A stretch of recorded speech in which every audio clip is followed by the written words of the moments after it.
তাহলে শুরু করি আমরা। তার আগে আমি জাস্ট হচ্ছে সংক্ষেপে পরিচয় দিয়ে দিই। আমার নাম হচ্ছে মোহাম্মদ সালমান স্যার। তো হচ্ছে আমার ব্যাচ ছিল হচ্ছে ACC 21, ঠিক আছে। তো হচ্ছে আমি বর্তমানে হচ্ছে বইতে আছি, আমার ডিপার্টমেন্ট হচ্ছে কেমিক্যাল ইঞ্জিনিয়ারিং। তো হচ্ছে আজকে হচ্ছে তোমাদের মেইনলি হচ্ছে কি, আমরা হচ্ছে ঈদে ছুটিতে আসছি, তো হচ্ছে সেই হিসেবে তোমাদের জন্য জাস্ট হচ্ছে কিছু হচ্ছে যতটুকু নেওয়া যায় ক্লাস, তো সেই হিসেবে আমরা হচ্ছে জাস্ট আসছি। তো হচ্ছে আজকে তোমাদের আলোচ্য বিষয় হচ্ছে কেমিস্ট্রি নিয়ে আলোচনা করবো। তো কেমিস্ট্রি হচ্ছে আমাদের ইম্পর্টেন্ট একটা চ্যাপ্টার, সেটা হচ্ছে গুণগত রসায়ন। এই চ্যাপ্টার তো তোমাদের মনে হয় সবারই শেষ হওয়ার কথা, তাই না? তো হচ্ছে কার কত টাইম লাগছে এই চ্যাপ্টারটা শেষ হইতে? 3 মাস, 2.5 মাস, আর চেয়ে বেশি লাগছে? 4 মাস করা লাগছে? 3 মাস। আচ্ছা, গত ব্যাচে হচ্ছে 4 মাস লাগছে একজনের, ঠিক আছে। তো 4 মাস লাগছে, বা ধরলাম হচ্ছে এভারেজ ধরলাম 3 মাসই লাগছে সবার। তো দেখ 3 মাসে একটা চ্যাপ্টার শেষ। তো আমার এখানে হচ্ছে ক্লাসটা শেষ নিতে হবে হচ্ছে অনলি হচ্ছে 1 ঘন্টা, বুঝা গেছে? তো 1 ঘন্টায় আমি কি নেবো বলো? কি গল্প করবো তোমাদের সাথে? গল্প হবে, পড়ার মাঝেই গল্প হবে, ঠিক আছে। তো হচ্ছে আমরা হচ্ছে এখন হচ্ছে জাস্ট ক্লাসটা নিয়ে হচ্ছে আমরা হচ্ছে গুণগত রসায়নের যেগুলো হচ্ছে ধরো হচ্ছে ACC লেভেল এবং হচ্ছে অ্যাডমিশনে হচ্ছে একটু হইলেও তোমাদের যাতে উপকারে আসে, তো সেই লেভেল সেইগুলো কনসেপ্টগুলো দিব, অ্যান্ড হচ্ছে আমরা হচ্ছে কিছু কিছু ম্যাথও করবো, ঠিক আছে। ওকে, তার আগে বলেন যে কেমিস্ট্রি সবার কেমন লাগে? খুবই বাজে। আচ্ছা, আর কি বাজে? মনতে বলে ভালো না, তাই না? মনতে বলে ভালো না, ভালো কার লাগে বলো? মন থেকে বলবা মোটামুটি তাও ভালো লাগে। আচ্ছা ঠিক আছে, না প্রথমে যেটা বলছি সেটা হয়তো মন থেকে আসছে, খুবই বাজে, এটাই আসলে না, ঠিক আছে। তো আমি যদি বলি যে এই সিচিতে হচ্ছে কেমিস্ট্রিটা মানে আসলে খুব একটা বেশি ভালো লাগতো না, ঠিক আছে। আর কি কিন্তু এখন কি দেখো, ভাগ্যের নির্মম দশা, আমার হচ্ছে কেমিক্যাল ইঞ্জিনিয়ারিং নিয়ে পড়া লাগতেছে, বুঝা গেছে। তো হচ্ছে এরকম ভাগ্যের নির্মম দশা বলা ভুল, আসলে সত্যি কথা বলতে অ্যাডমিশন টাইমে কেমিস্ট্রির প্রতি ভালোবাসা বেড়ে গেছিল, এবং বুয়েট পরীক্ষায় ব্রিটেনে যদি বেশি মার্কস আসে, মানে যদিও মার্কসটা রিভিল করেন, বাট আমি পরীক্ষা দিয়ে বুঝতে পারছি কোথায় আমার বেশি মার্কস আছে। তো যদি ভালো পরীক্ষা যায়, সেটা আমি হচ্ছে কেমিস্ট্রিকে বলবো। কেমিস্ট্রি আমার খুব ভালো গেছিল, মানে মোটামুটি তুলনামূলক ভালো গেছিল ম্যাথ এবং ফিজিক্সের তুলনায়।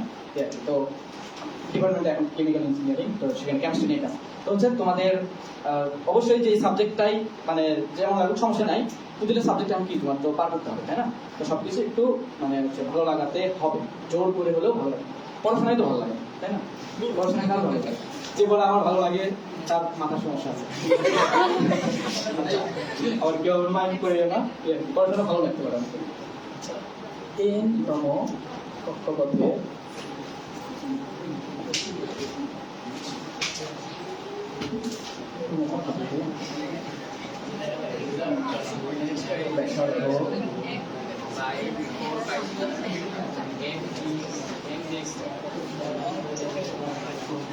লেখা কি বোঝা যাচ্ছে? ক্লিয়ার একদম?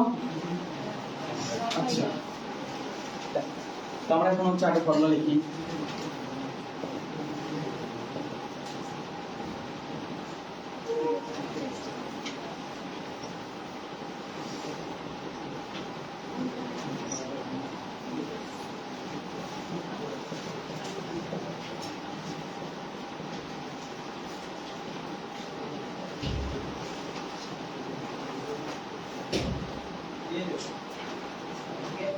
এর আগে কেউ, আমি একদিন মনে আসছিলাম এখানে, কে কে করছে এর আগে ক্লাস?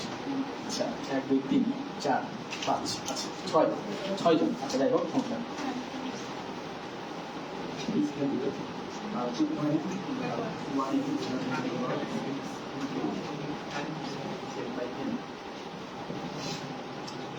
তো হচ্ছে এগুলো আমাদের ফর্মুলা। তার আগে বলি যে আমাদের যখন পড়ানো হয়েছে প্রাইভেটে বা যেখানে করি আমরা, তো আমাদের হচ্ছে এটা একদিন সূত্র প্রমাণ করতে গেছে, শক্তি রাশিমালা প্রমাণ করতে একদিন গেছে, বিভিন্ন ইন্টিগ্রেশন, তাই না, অনেক কিছু কনসেপ্ট রাখছে, তারপরে বেগের রাশিমালা প্রমাণ করতে গেছে, এবং ফাইনাল রেজাল্টটাও যে অনেক মজার টান।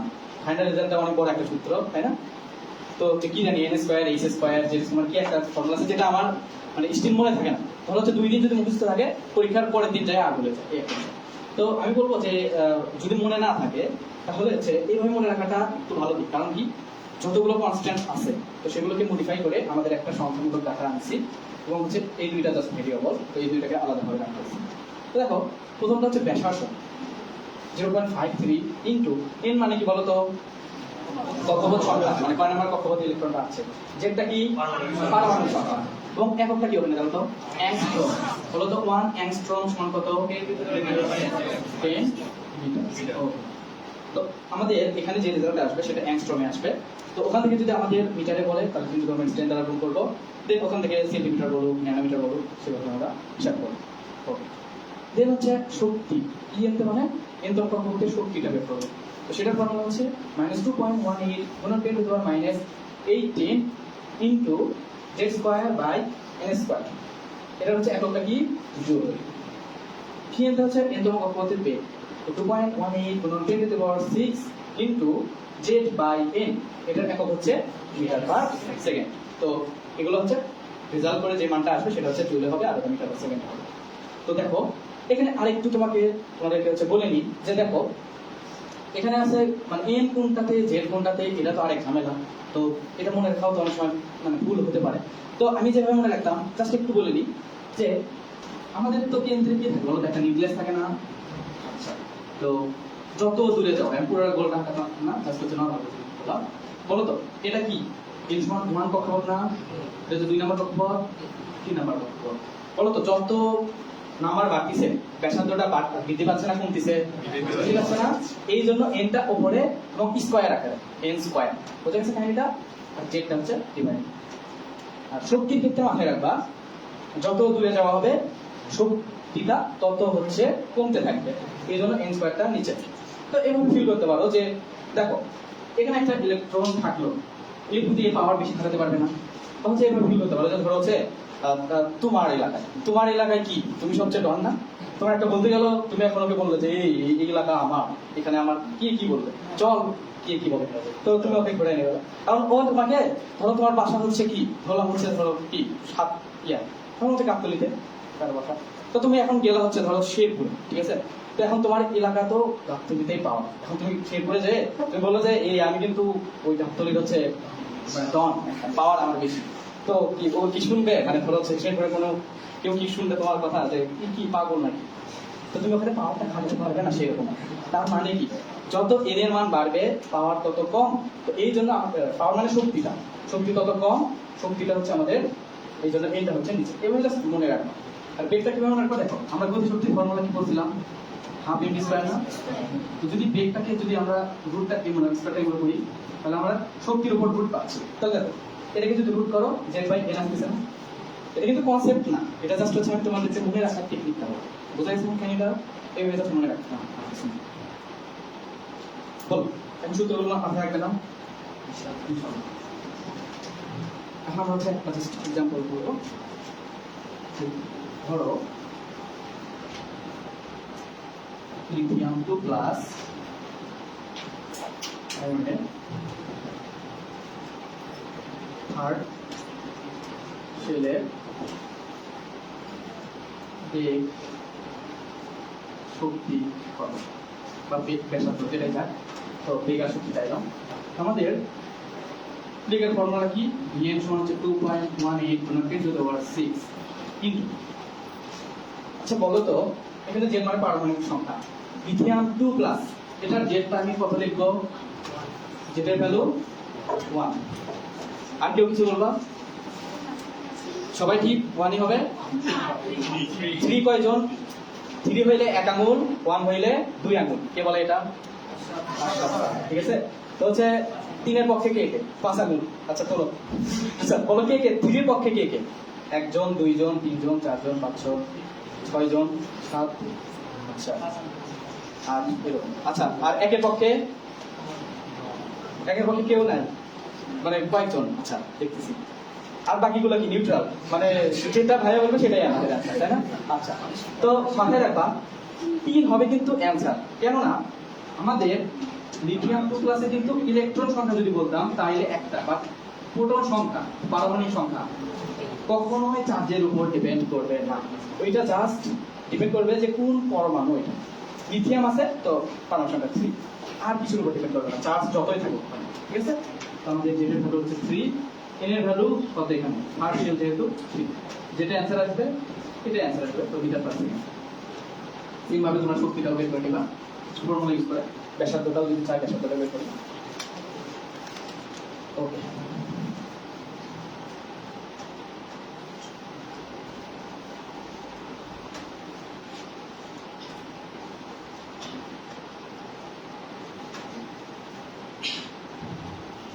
এবার আসি আমরা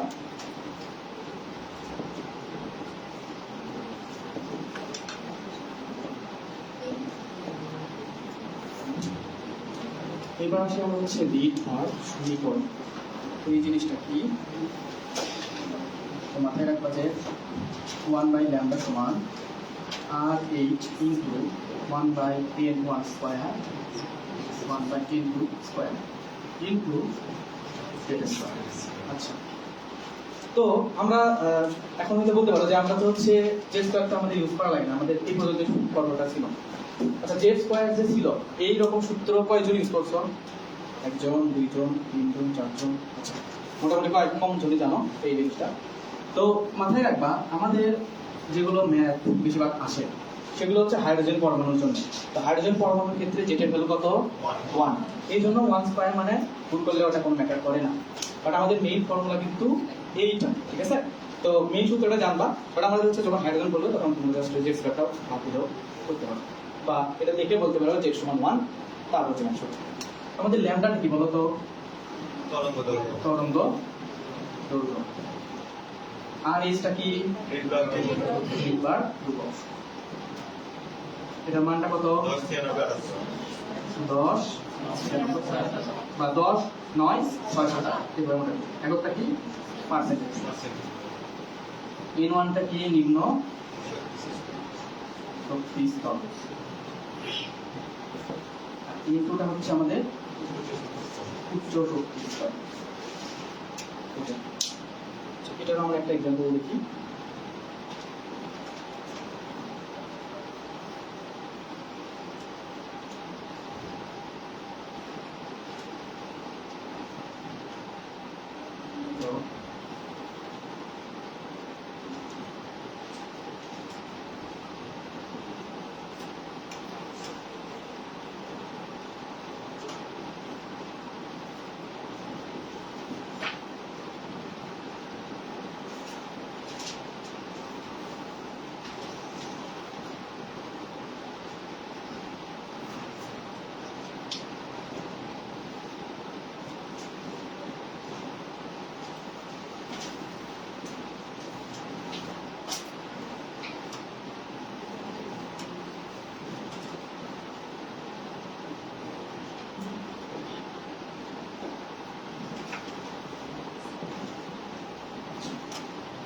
তো বোরন 4+ আয়নের ফিফথ শেল থেকে একটি ইলেকট্রন থার্ড শেলে আসলে তরঙ্গ দৈর্ঘ্য, কম্পাঙ্ক এবং শক্তি বা শক্তির পরিবর্তন যেটাই বলো, তো এইটা কত?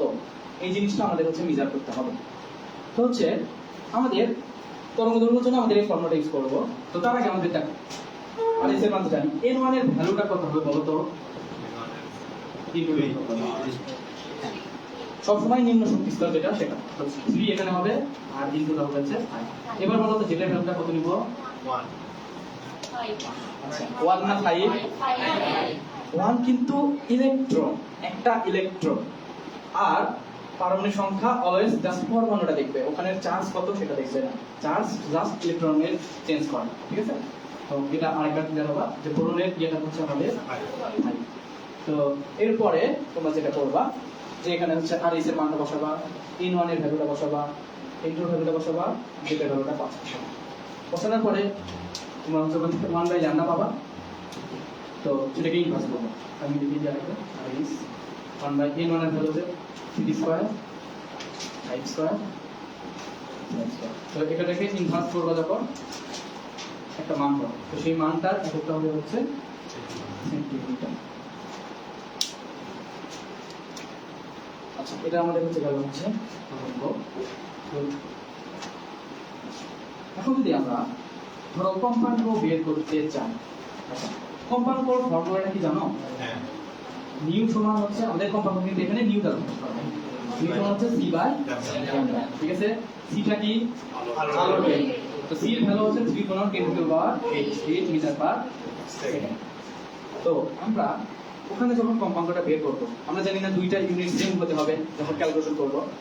তো সি এর ইউনিট যদি এটা নাও তাহলে এটাকে অবশ্যই মিটার করতে হবে। বা তুমি আরেকটা কাজ করতে পারো, সি কে তুমি হচ্ছে সিজিএসএম নিয়ে যেতে পারো। তো এটাকে গ্রহণ করবা তাহলে হবে সেন্টিমিটার পার সেকেন্ড, মানে 100 দ্বারা গুণ করলেই সেন্টিমিটার হবে এবং 10 টু দি পাওয়ার 10 আসবে। তো এই মানটা সি জায়গায় বসাবা, ল্যামডা ভ্যালুটা বসাবা, দুইটা ডিভাইডেড করবা, যেটা পাবা সেটাই আমাদের হচ্ছে কম্পাঙ্ক। কম্পাঙ্কের এককটা কি? হার্টজ হার্টজ বা পার সেকেন্ড। 3 নাম্বার হচ্ছে আমাদের শক্তি বা শক্তি পরিবর্তন যেটা হলো, এটার ফর্মুলা জানো না? এইচ নিউ বোরের শিকার থেকে আসছে, ঠিক আছে। তো এখানে তো আমার এখন ওইটা আলোচনা করার মানে সময় নেই আর কি, তো জাস্ট ফর্মুলাটা এটাই। তো এইচ এর ভ্যালুটা কত? 6.626 10 টু দি মাইনাস আর কোন নিলে আমাদের এখানে জুল সেকেন্ড পার না, তাই না?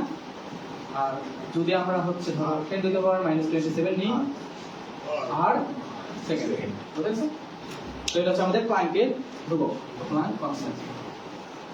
তো এইভাবে আমরা জাস্ট এটা করব। ম্যাথটা কি সহজ না কঠিন?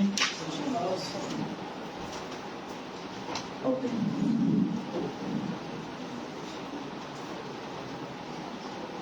কথা কি সবাই শুনতে পাচ্ছ না? আচ্ছা, বুঝে আসো কয়জন? এখন হচ্ছে যারা নাই তারা একটু মানে আবেশ করে দিচ্ছে, না সমস্যা নাই, হচ্ছে যাই হোক আলহামদুলিল্লাহ সবাই আসো। সবাই সব মানে সব লোকরা কি করছো কেমন কি আছে? যাক মাশাআল্লাহ সবাই কি করো না?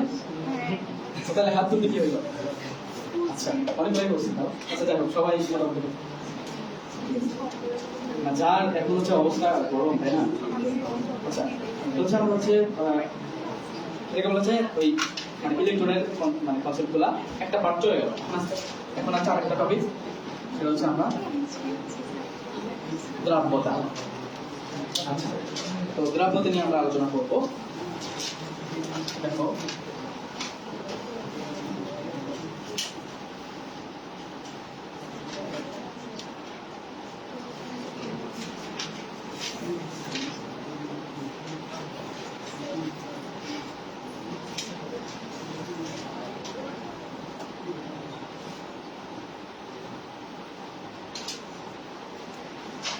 তো এই তিনটা আমাদের শর্ত লাগবে যখন দ্রাব্যতার সংজ্ঞাটা আমরা যখন নির্ধারণ করব, ঠিক আছে? তখন দ্রাব্যতার সংজ্ঞাটা কিরকম ভাবে আসবে? নির্দিষ্ট তাপমাত্রা থাকতে হবে, সম্পৃক্ত দ্রবণ হতে হবে এবং দ্রাবকটা হতে হবে 100 গ্রাম, ঠিক আছে? এই তিনটা কন্ডিশন মেইনটেইন করলে আমাদের দ্রাব্যতার সংজ্ঞাটা বের হয়ে আসবে। দেখো তো হচ্ছে নির্দিষ্ট তাপমাত্রায় সম্পৃক্ত দ্রবণে 100 গ্রাম দ্রাবকে যত গ্রাম দ্রবীভূত থাকে তাকে দ্রাব্যতা বলে, ঠিক আছে?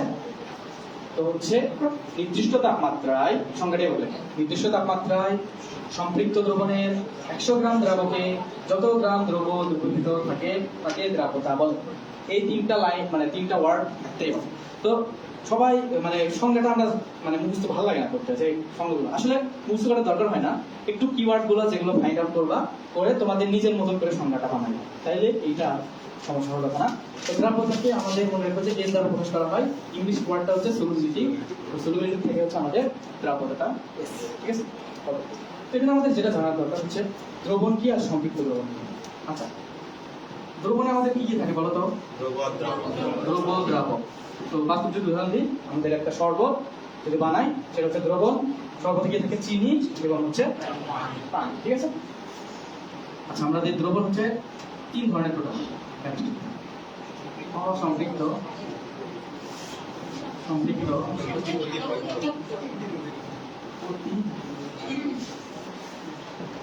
ঠিক আছে? আমরা জাস্ট একটু যদি তোমরা জানো আসলে তাও একটু বলি। তো ধরো হচ্ছে কাহিনীটা হচ্ছে এরকম যে ধরো হচ্ছে এখন কি খুব ঠান্ডা না? চারিদিকে খুব ঠান্ডা না? আচ্ছা অনেক ঠান্ডা, তাই না? ঠান্ডাতে গলে গেছি, আচ্ছা আচ্ছা জমে গেছি। আচ্ছা তো এখন হচ্ছে ধরো যে প্রাইভেট পড়ে এখন হচ্ছে কোনো ফ্রেন্ডের বাড়ি কাছে, তো হচ্ছে তুমি ওদের কাছে চল তোর বাসায় যাবো আছে, তো হচ্ছে ও নিয়ে গেল, নিয়ে যাবো তো এমনিতেই মানে খুব খারাপ মেজাজের কিয়াল আসলো আসলে আমার সাথে আসার তো মানে নিয়ে আসতে চাইছিলাম না, তো হচ্ছে গেল আচ্ছা ঠিক আছে, তো বসে অনেকদিন ধরে বসে আছে বাট হচ্ছে কিছু দিচ্ছে না, তো হচ্ছে তো এখন বললো যে এ দোস্ত একটু মানে খুব গরম লাগছে একটু শরবত বানাই দেবো, তো হচ্ছে এই ভিতরে আসলে আমরা হচ্ছে শরবত চাচ্ছি। আচ্ছা পরে হচ্ছে কি করলো, ও হচ্ছে এক গ্লাস পানি আনলো, পানিতে এখন হচ্ছে চিনি পরিবর্তে অল্প একটু হচ্ছে লবণের ছিটা দিয়ে নিয়ে তোমার কাছে আসলো, তো এখন হচ্ছে মানে অল্প একটু চিনি, মানে অল্প একটু চিনি দিচ্ছে, আচ্ছা চিনি দিলাম ভালো বন্ধু ধরো, তো হচ্ছে চিনি দিলে একটু দিয়ে হচ্ছে তুমি খাইলাম, কি রে তুই পানি খেলাচ্ছিস না শরবত খাচ্ছিস কিছুই তো বুঝতেছি না, তো দেখো যতটুকু আমাদের লাগতো মানে এত কম পরিমাণে চিনি দিছে যে আসলে হচ্ছে আসল আরেকটু লাগতো, বাট হচ্ছে দ্রবণটা আসলে ফুলফিল হয় না, তো সেটা হচ্ছে অসম্পৃক্ত।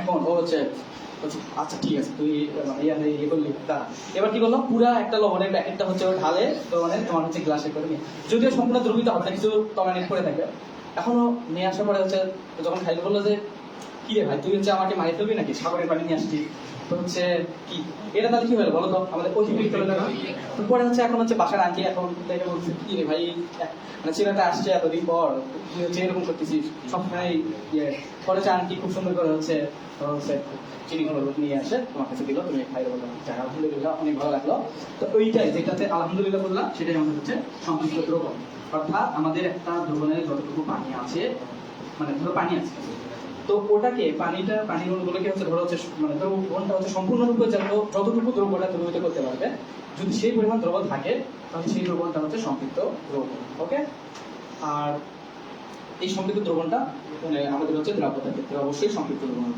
ক্লিয়ার এখন? ওকে, তাহলে আমরা এখন একটা ম্যাথ করবো। তার আগে আরেকটা কথা বলে দিই যে আমাদের দ্রাব্যতার একটা সূত্র আছে বইয়ে, ঠিক আছে, তো ওই সূত্রটা আমি বলবো যে মনে রাখলে ভালো, ঠিক আছে সমস্যা নাই, বাট আমি হচ্ছে ওই সূত্রটা ইউজ করবো না, আমরা হচ্ছে ম্যাথের ক্ষেত্রে একবার বেসিক থেকে ম্যাথ করবো, ঠিক আছে, বেসিক থেকে ম্যাথ করলে দেখো যে খুব মজাও লাগবে এবং তোমরা হচ্ছে পরবর্তীতে অনেকগুলো ম্যাথ করতে পারবে। তারপরে একটা শর্টকাটও আছে, শর্টকাটও আমরা করছি, শর্টকাট তাই না, শর্টকাটই তো আমাদের খুব ভালো লাগে সবসময়, হচ্ছে 35 Celsius or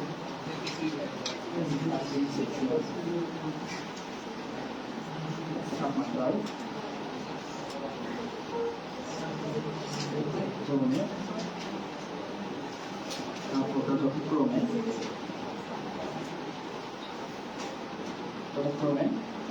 60 O 40 35 degree Celsius তাপমাত্রায় 100 গ্রাম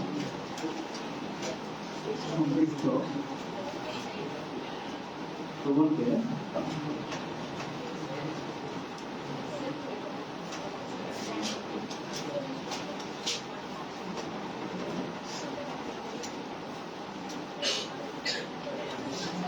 আনা হলে গ্রাম দ্রব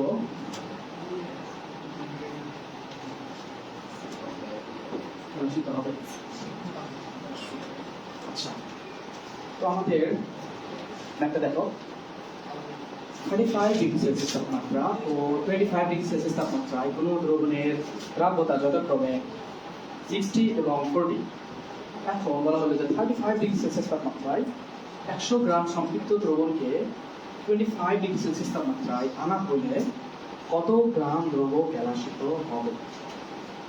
তো আমরা হচ্ছে একটা খুব কনসেপ্ট থেকে করবো আমরা। তো ফার্স্ট অফ অল আমাদের 35 ডিগ্রি সেলসিয়াস একটা টেম্পারেচারে আছে, আর একটা হচ্ছে 25 ডিগ্রি সেলসিয়াসে। আচ্ছা, এর আগে আরেকটা কথা বলে নিই যে আমাদের মানে সাধারণত আমাদের যতগুলো হচ্ছে ম্যাথ বা হচ্ছে যতগুলো হচ্ছে কনসেপ্ট আছে, তো মাথায় রাখবা যে টেম্পারেচার যদি বাড়ানো হয় তাহলে দ্রাব্যতাটা আমাদের বৃদ্ধি পাবে। সব ক্ষেত্রে হয় না, কিছু কিছু ক্ষেত্রে ব্যতিক্রম আছে যে টেম্পারেচার বাড়ানোর পরে হচ্ছে দ্রাব্যতাটা কমে। আমাদের লেভেলে জাস্ট মাথায় রাখবে যে টেম্পারেচার যদি বাড়ানো হয় দ্রাব্যতাটাও আমাদের বেড়ে যায়। দেখো ওখানে তাই হয় নাই, 25 তাপমাত্রায় হচ্ছে 40, বাট 35 আমাদের হয়ে গেছে সেটা 60, ঠিক আছে। তো এখন আমরা হচ্ছে দেখো হলো তো ম্যাথটা আমাদের শুরু 35 আমাদের দ্রব্যতা কত দেয়া আছে আর 25 এ 40। যখন এইটা দেখলাম এখান থেকে আমরা সবকিছুই বের করতে পারবো কিভাবে। আচ্ছা বলো, দ্রব্যতা জানা থাকে, দ্রব্যতার সংজ্ঞায় কোন জিনিসটা ফিক্সড ছিল যে ওইটাই নির্দিষ্ট আমাদের, ঠিক আছে, সম্পৃক্ত দ্রবণ, ঠিক আছে। দ্রাবকটা আমাদের কি একটা ফিক্সড না? তাহলে বলো তো দ্রাবকটা আমাদের কত হবে 100 গ্রাম। তাহলে বলো তো দ্রব্য কতটুকু 60 গ্রাম না? মানে এইটাই তো আমাদের হচ্ছে, মানে ধরো হচ্ছে দ্রাবক যদি 100 গ্রাম হয়, যত গ্রাম দ্রব্য দ্রবীভূত থাকবে ওইটাই না দ্রাবকতা। তাহলে 60 যদি হয় দ্রাবক 100 গ্রাম হবে, দ্রব্য তখন 60 গ্রাম। বোঝা গেছে এটা? তাহলে এখানে বলো তো দ্রাবক হচ্ছে 100 গ্রাম, দ্রব্য হচ্ছে 40 গ্রাম। তো এইটুকু বুঝতে অসুবিধা হচ্ছে কারো? আচ্ছা তাহলে বলো তো দ্রবণ কতটুকু হবে 100 প্লাস 60, তাহলে 160 গ্রাম। আর ওখানে কত হবে 140। আচ্ছা ওটা বের করা লাগবে না, টেবিল দিলে। তো এইটুকু বুঝতে অসুবিধা হয়েছে কি? এখন আমরা হচ্ছে প্রথম লাইনে কাজ করলাম, এখন আমাদের যে লাইনে কাজ করতে হবে সেটা হচ্ছে দ্বিতীয় লাইন।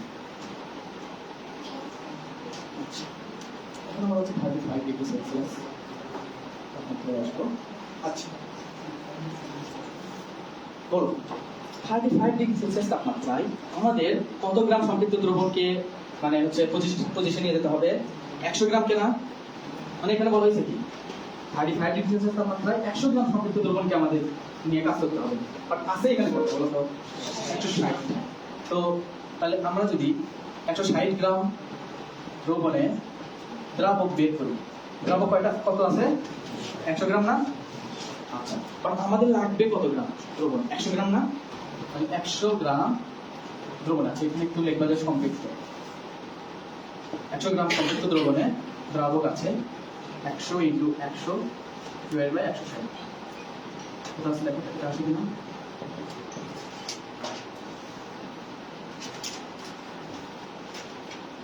এটা আসছে 100 ইন্টু 100 ডিভাইড বাই 160, ঠিক আছে না? তাহলে বলো তো দ্রব্য কতটুকু হবে? আচ্ছা আমাদের 100 গ্রাম দ্রবণ 62.5 গ্রাম হচ্ছে দ্রাবক, তাহলে দ্রব্যটা কত হবে? দ্রবণ থেকে দ্রাবকটা বাদ দিলে আসবে না? 100 মাইনাস 62.5 তাহলে হবে হচ্ছে 37.5 গ্রাম। ওকে আচ্ছা তো এখন বলতে পারো যে আমি দ্রবণ থেকে আমি কেন দ্রাবক বা দ্রব্য বের করলাম? তো শোনো, দ্রব্য বের করার উদ্দেশ্যটা হচ্ছে যে আমাদের টেম্পারেচার যখন চেঞ্জ হবে তখন দ্রব্যের পরিমাণটা অবশ্যই কমবে, ঠিক আছে? এটা একটু মাথায় রাখবে, মানে টেম্পারেচার যদি কমে দ্রব্যের পরিমাণটাও কমে যায়, ঠিক আছে? বাট টেম্পারেচারের উপর কখনোই দ্রাবকটা নির্ভর করে না। যতই টেম্পারেচার কমানো হোক বা বাড়ানো হোক দ্রাবকটা আমাদের সেম থাকে, ঠিক আছে? দ্রাবকটা আমাদের সেম থাকে। তাহলে 25 ডিগ্রি সেলসিয়াস তাপমাত্রায় যদি আমরা কাজ করি, দেখো 25 ডিগ্রি সেলসিয়াস তাপমাত্রায় আমাদের 100 গ্রাম দ্রাবকের দ্রব্য কতটুকু আছে বলো তো? 40 গ্রাম আছে না? ওই যে ওখান থেকে 100 গ্রাম দ্রাবক, দ্রব্য হচ্ছে 40 গ্রাম। অতএব আচ্ছা আমাদের এখন হচ্ছে কতটুকু দ্রাবক লাগবে বলো তো? 62.5 গ্রাম মানে ওই দ্রবণ থেকে আমরা 60.25 গ্রাম দ্রাবক পাইলাম না?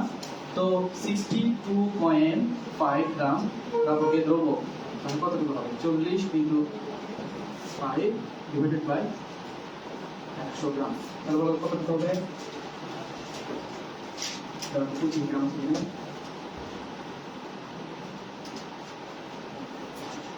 এটা আসছে? আচ্ছা তো এখন একটু মাথায় রাখো, দেখো আমাদের 35 এর হচ্ছে দ্রব্যটা ছিল হচ্ছে 37.5, বাট এখন দ্রব্যটা হয়ে গেছে কত? 25 গ্রাম। তাহলে একটা ডিফারেন্স ক্রিয়েট হয় নাই?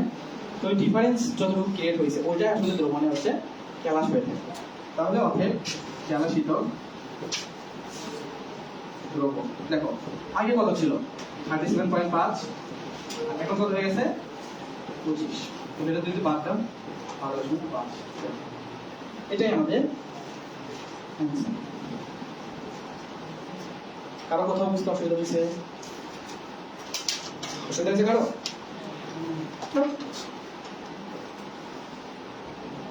কি কথা চুপ হয়ে গেল সবাই? কি রোজা লাগছে না সবার?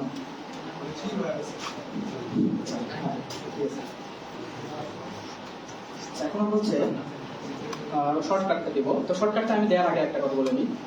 শর্টকাটকে আসলে হচ্ছে প্রিফার মানে আমিও করি না, হয়তো হচ্ছে বলে তাই না যে শর্টকাট কখনো হচ্ছে মানে শর্টকাটের একটা বিরোধী করে না তোমরা। তো হচ্ছে আসলে হচ্ছে শর্টকাটটা আসলে হচ্ছে নিজে থেকে বলি যে প্রিফার করা আসলেই সেরকম ঠিক না। কারণ কি, শর্টকাটটা ইউজ করলে তুমি ম্যাথের মেইন মানে কনসেপ্টটা বা বেসিকটা ভালো মতো ফুটে ওঠে না।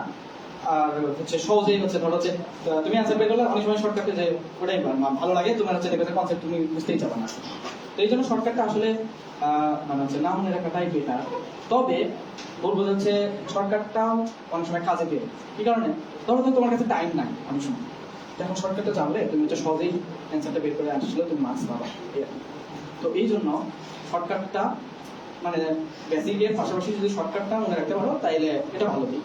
তবে শুধু শর্টকাট লিখে বেসিকটা বাদ দিলে তাহলে লাভ নেই। এইটাই কথা। দেখো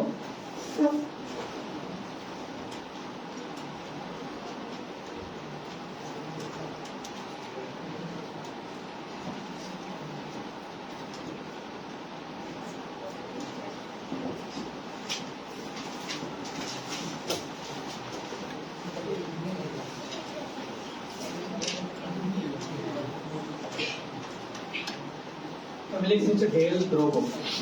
ডেল দ্রব মানে হচ্ছে দ্রবের কতটুকু পরিবর্তন বা খেলাচিত হবে বা অধক্ষিপ্ত হবে এই জিনিসটা। H1 H2 H1 মানে হচ্ছে প্রথম তাপমাত্রায় দ্রাব্যতা, H2 হচ্ছে দ্বিতীয় তাপমাত্রায় দ্রাব্যতা, আর W হচ্ছে দ্রবণের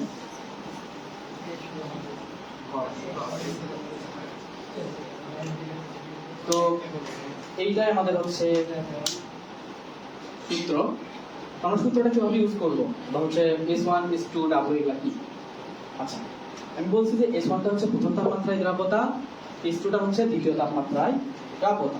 আচ্ছা, তাই দুটো বিষয় দিচ্ছি তার একটু বলি। তো আমাদের কনসেপ্টটা ছিল যে 35 ডিগ্রি সেলসিয়াস তাপমাত্রা থেকে 25 ডিগ্রি সেলসিয়াসে 100 গ্রাম সম্পৃক্ত দ্রবণকে নিয়ে যেতে হতো না? তোমাদের খাতাতে লেখা আছে সম্পৃক্ত দ্রবণকে নিয়ে যাওয়া হতো। তারপর এখানে প্রথম তাপমাত্রা কোনটা? 35 না 25? 35। আর যেখানে নিয়ে মানে মনে রাখবে যেখান থেকে যেখানে নিয়ে যাওয়া মানে যেখান থেকে নিয়ে যাওয়া হবে সেটা হচ্ছে প্রথম তাপমাত্রা, আর যেখানে যাবে ঠিক আছে সেটা হচ্ছে দ্বিতীয় তাপমাত্রা। এখন আমরা যদি ফর্মুলা ইউজ করি, আচ্ছা বলো তো মডুলাস মানে কি? মডুলাস মানে হচ্ছে তোমার হচ্ছে পরম মান, তাই না? যে ওখানে তোমার প্লাস মাইনাস যাই আসুক সবসময় একটা পজিটিভ ভ্যালু দিবে। তাহলে দেখো S1 তাহলে 35 ডিগ্রি সেলসিয়াস তাপমাত্রায় আমাদের দ্রাব্যতা কত ছিল? 60, তাই না? আর S2 টা কত হবে? 40 divided by 100 plus S1 H2 আছে তাহলে কত বসাবো? 60। আর W মান হচ্ছে সম্পৃক্ত দ্রবণের ভর কত আছে? কত আছে কিনা? আমাদের এটা অ্যানসার ছিল কয় লাইন আছে? 2 লাইন, তাই না? আচ্ছা, এবং আমাদের এটাই মজা লাগবে যে কত সুন্দর, এত বড় দরকার আছে এটা কোনো বেসিকই নাই, এটাতে অনেক বেসিক আছে, ঠিক আছে? তো এসএসসি তো ওটা করলে আবার তোমার মার্কস পাবা না, আগে বলছি ওইটা তোমার হচ্ছে এমসিকিউ আসলো তখন তুমি করতে পারো। এমসিকিউ যদি তোমার আসে না, আর ধরো হচ্ছে অ্যান্সারটা তোমার ঠিক আছে কিনা, তুমি ধরো অ্যান্সারটা করলাম করে এখন আচ্ছা দেখি তো ঠিক আছে কিনা, মানে তুমি চেক করে ওটা দিয়ে জাস্ট ক্যালকুলেটরে বসে দিলাম যে হ্যাঁ এটা আসছে তাহলে ঠিক আছে, তুমি একটা নিজের কাছে স্যাটিসফাইড হবে।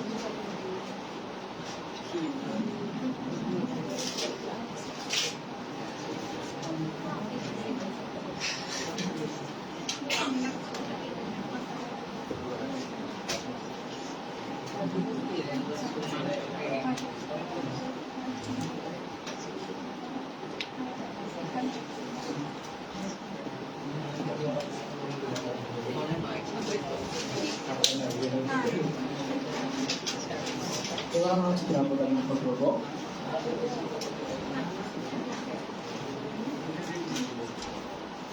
নির্দিষ্ট তাপমাত্রা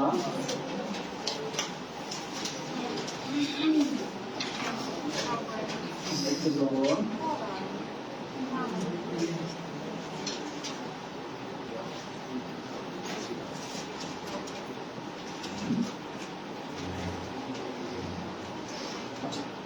দ্রবণ ফলের কনসেপ্টটা আনতে গেলে আমাদের একটা কন্ডিশনের দিকটা নির্দিষ্ট টেম্পারেচার সংযুক্ত দ্রবণ দেখো দ্রাব্যতাতেও ছিল ঠিক আছে না আর এখানে একটা নতুন কনসেপ্ট আছে সেটা হচ্ছে স্বল্প দ্রাব্য বিশিষ্ট যৌগ তো এই জিনিসটা কি আমরা সংজ্ঞাটা দেব তার আগে আমাদের এই তিনটা কনসেপ্ট লাগবে সংজ্ঞাতেও তো এই তিনটা হওয়ার পরে নির্দিষ্ট তাপমাত্রায় সংযুক্ত দ্রবণের স্বল্প দ্রাব্য বিশিষ্ট যৌগ এর ক্যাটায়ন ও অ্যানায়ন সমূহের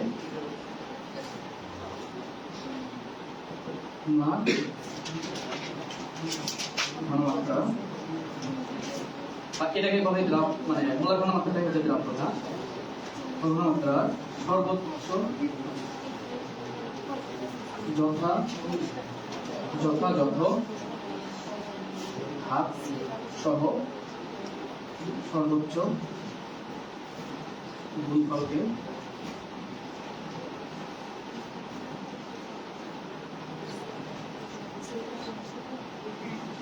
দ্রাব্যতা গুণফল বলে। আচ্ছা এই ধরনের সংজ্ঞা মনে রাখো নির্দিষ্ট তাপমাত্রায় সম্পৃক্ত দ্রবণের স্বল্প দ্রাব্যবিষ্ট যৌগ এর ক্যাটায়ন এবং অ্যানায়ন সমূহের মোলার ঘনমাত্রার বা মোলার ঘনমাত্রাকে দ্রাব্যতা বলা হবে দ্রাব্যতার যথাযথ ঘাত সহ সর্বোচ্চ গুণফলকে দ্রাব্যতা গুণফল বলে। তো এটাকে আমাদের কে এসপি দ্বারা প্রকাশ করা হয় আমরা কি সলিউবিলিটি প্রোডাক্ট ঠিক আছে ইয়েস তো আমরা এখন হচ্ছে এই যে স্বল্প দ্রাব্য বিশিষ্ট যৌগ জিনিসটা কি আসলে তো এখানে জাস্ট বলে দিই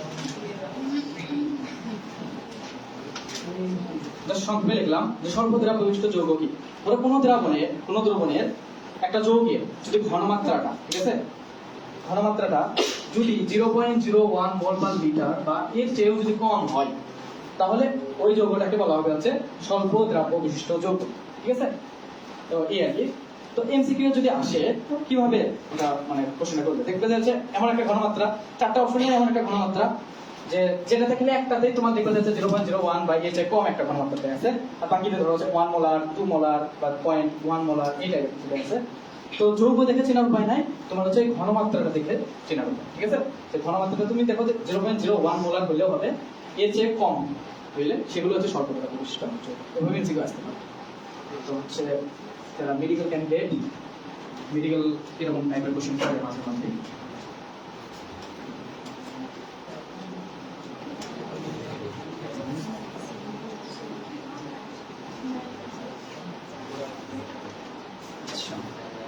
হচ্ছে আমাদের দ্রাব্যতা গুণফলের আমরা হচ্ছে কনসেপ্টটা বুঝলাম এখন হচ্ছে আমরা হচ্ছে একটু কয়েকটা যৌগ দিয়ে আমরা বুঝতে চাইবো যে ধরো প্রথমে হচ্ছে আমাদের ম্যাগনেসিয়াম ক্লোরাইড আচ্ছা এটা অবশ্যই মাথায় রাখবা যে এটা হচ্ছে আমাদের জলীয় দ্রবণ নিতে হবে ম্যাগনেসিয়াম ক্লোরাইড একটা লবণ এটা সাধারণত কি অবস্থায় থাকে ক্রিস্টাল অবস্থায় থাকে ঠিক আছে তো এটাকে অবশ্যই আমাদের পানিতে মিশাইতে হবে তারপরে জলীয় দ্রবণ বানাতে হবে তাহলে বলো ম্যাগনেসিয়াম 2 প্লাস না 1 প্লাস হয় 2 প্লাস ম্যাগনেসিয়াম 3 ক্লোরাইড কিন্তু কয়টা আছে তাহলে এখানে দিতে হবে রয়েছে তো আমাদের ধরে নিতে হয় বললাম যে এটা দ্রাবতা যদি S হয় তাহলে এটা কত হবে এটা কত হবে 2x মাথায় রাখবেন যে কয়টা হোক এই কয়টা এখানে হচ্ছে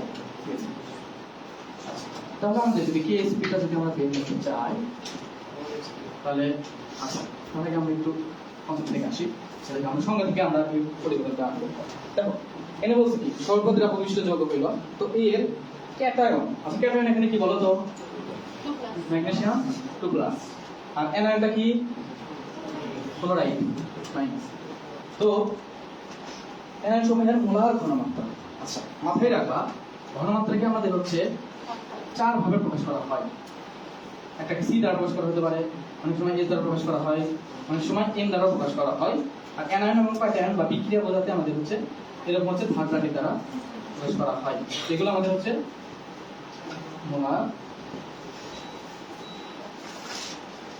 ঘনমাত্রা প্রকাশক। বুঝা গেছে? আচ্ছা, তাহলে আমরা এখানে বলছি মোলার ঘনমাত্রা, তাহলে মোলার ঘনমাত্রা এবং এটা বলছে গুণফল। কিন্তু বলা হয়েছে যথাযথ ঘাত সহ। মাথায় রাখবা যেই কয়টা পরমাণু সহগটা যেই কয়টা সেটা হচ্ছে এখানে পাওয়ার হারে আসবে। আচ্ছা, তো এটা কেন হয় এটা জাস্ট যদি বুঝতে চাও যে পাওয়ার কেন হয়, দুই দ্বারা গুণ হইল না, ঠিক আছে? আচ্ছা, এখানে বলা হয়েছে গুণফল, তাহলে তো ক্লোরিন কয়টা আছে? দুইটা আছে না? তো দুইটা ক্লোরিন গুণ করলে কি হয় বলো তো? স্কয়ার হয়। এই জন্য শর্টকাট মানে এমনি সংক্ষেপে বলা হয় যে আমাদের যে সহগ সেটা হচ্ছে এখানে পাওয়ার।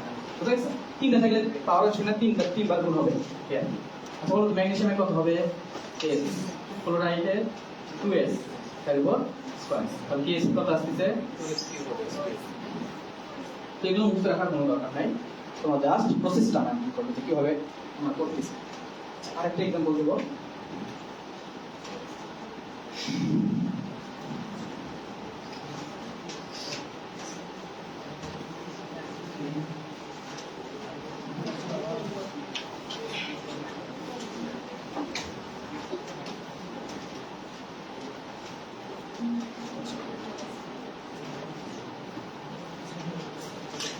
এক্সাম্পল হচ্ছে ধরো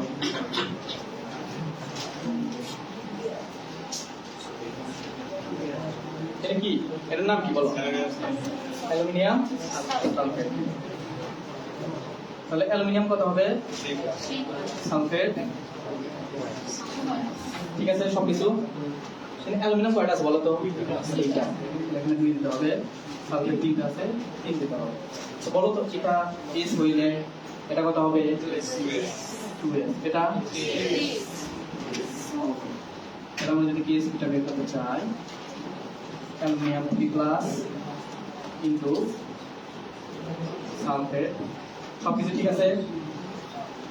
কি দিতে হবে? অ্যালুমিনিয়ামের এখানে কত দিতে হবে? স্কয়ার, আর এখানে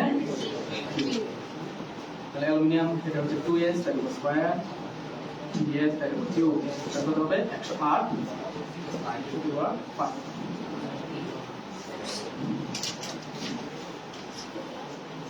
বুঝা গেছে? তো একটা যদি জাস্ট ম্যাথটা দিই, তো ধরো হচ্ছে এরকম করে দেওয়া হলো যে আমি এখান থেকে উদাহরণ দিলাম, তাহলে আর নতুন করে কিছু করতে হবে না। অ্যালুমিনিয়াম সালফেটের দ্রাবতা গুণফল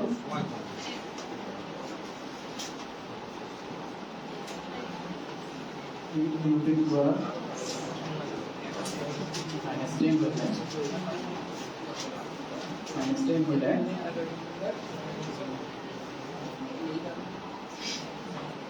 দ্রাবতা, ঠিক আছে? এরকম যদি কোশ্চেন আসে ম্যাথমেটিক্যাল, দেখো আমাদের অ্যালুমিনিয়াম সালফেটের দ্রাবতা গুণফল দেয়া আছে এত, তাই হচ্ছে দ্রাবতা কত। মাথায় রাখবা এই যৌগটাকে এইভাবে তো পর্যন্ত বিশ্লেষিত করতে হবে। করার পরে যে লাইনটা দেখবা, দেখো তো এখানে কার মান দেয়া আছে? দ্রাবতা গুণফল মানে কি? তো কেএসপি এর ভ্যালুটা এটা না, তো কেএসপি এর ভ্যালু জায়গা বসাবো 1.08 ×10⁻⁻10 টু 108 টু 10⁵ এস মানে কি? দ্রাবতা না, কারেন্ট আছে মানে না।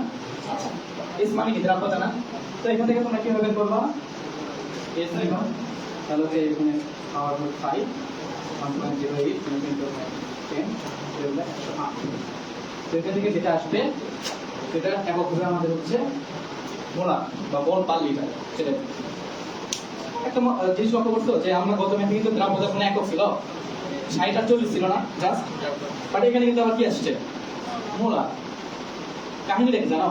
আমাদের কেমিস্ট্রিটা হচ্ছে যদি 2টা রুলস দেয়, যে ভালো যে 2টা শিকার দিয়ে দিল, তার সাথে ব্যতিক্রম হয়েছে 3-4টা, ঠিক আছে? বলা হয়েছে যে দ্রাব্যতার কোনো একক নেই, তবে আমাদের মোলার, মোল পার লিটার, গ্রাম পার লিটার, মানে একক নেই বলে আবার 3টা একক দিয়ে রাখছে। মানে কেমিস্ট্রিটা এরকম, বুঝছো? এবার যে 3-4টা রুলস দেওয়া, ব্যতিক্রমটা দিয়ে রাখছে পরে, পুরো পরে হচ্ছে ব্যতিক্রমটা হয়, ঠিক আছে? তো একটু এগুলো মেনটেন করে হচ্ছে মাথায় রাখে কাজ করবা। অনেক কিছু বলে যে এটা হয় না, তবে হতেও পারে বিশেষ করে, ঠিক আছে? মানে রুলসটা দেওয়ার মানেটা কি, ঠিক আছে? যাই হোক সমস্যা নাই, আমাদের কাজটা কি আছে? আমাদের তো ভুলগুলো করেই করতে, মানে ভুলগুলো লিখে আমার পরীক্ষার মার্কস পেতে হবে। তো ভুলটা আবার করি। তো এই আর কি লাস্ট টপিক আজকের, সেটা হচ্ছে পদক্ষেপ করার কনসেপ্ট।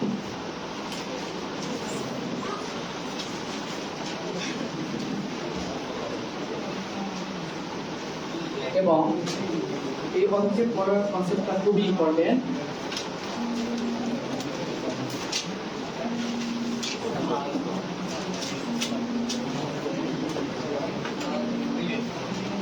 এই কনসেপ্টটা খুবই ইম্পর্টেন্ট। আমাদের ACC 21 এ একটা সৃজনশীল মানে ভাড়া আসছিল পদক্ষেপ করা থেকে। এবং মজার বিষয় কি জানো, বইটা হচ্ছে রিটেন কোশ্চেন আসছিল পুরা একটা সেট, মানে 10 মার্কসের একটা কোশ্চেন, পুরো একটা কোশ্চেন হচ্ছে পদক্ষেপ করা একটা সহজ ইন্টারনাল লেভেলের একটা, ঠিক আছে?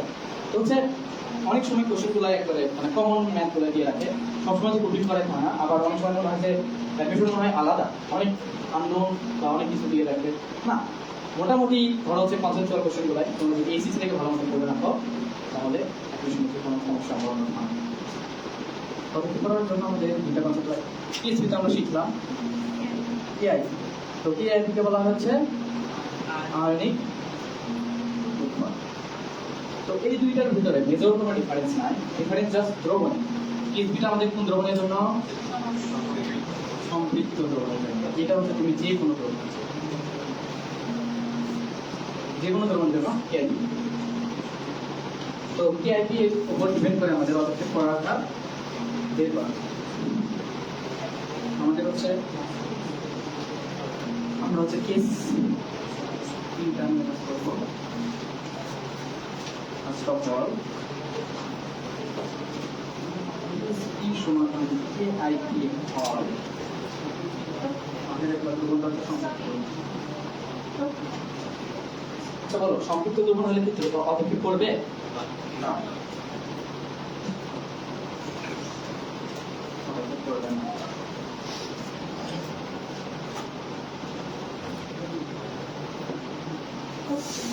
PHP টা যদি KIP এর চাইতে যদি বড় হয়, তার মাথায় রাখতে যেটা হচ্ছে অসম্পৃক্ত দ্রবণ।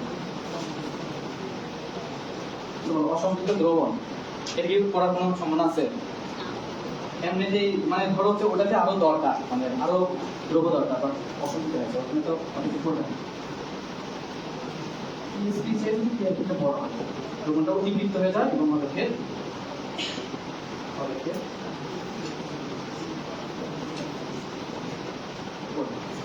বোঝা গেছে?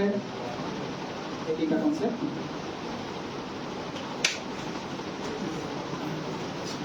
এটা আমরা একটু লাস্ট একটা ম্যাথ করি।